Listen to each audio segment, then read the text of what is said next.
Hi, I'm Mr. Kennard from Saginaw High School, and we're going to be going through our Algebra 1 Common Core textbook today. We're going to be talking about section 8.2, which is multiplying and factoring, and we're doing a lot of things with like polynomials.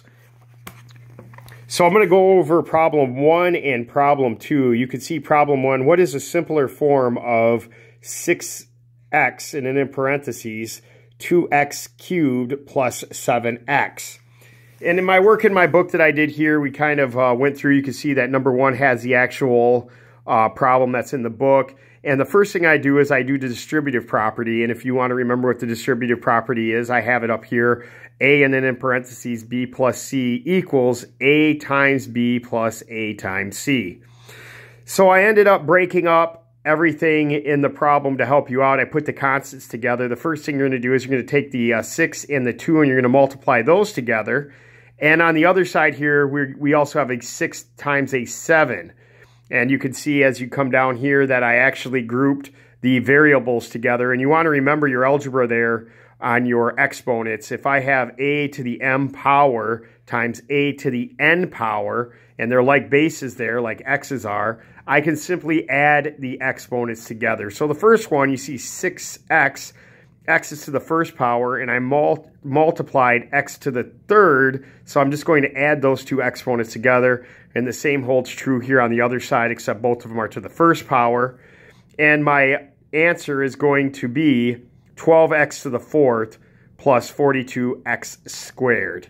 And then number 2 here, it's going to ask you, what is the GCF, that means greatest common factor, of the term in 4a to the fourth plus 6a squared.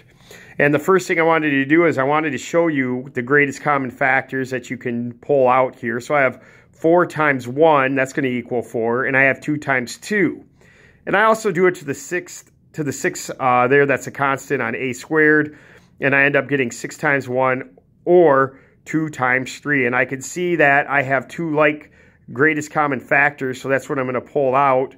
And I also could see that right away that both 4 and 6 are even numbers. Now, the other thing I have to be concerned about is also the variables. What can I pull out of the variables? I can actually pull out an a2. So right here you see that I have a to the fourth plus a squared. I ended up removing the constants. I just kind of wanted to show you where what I did with my math by itself. And when I pull out the a squared, I have in parentheses a squared plus 1. And if I use the distributive property, I'll get that answer up there on the top. It can go back and forth.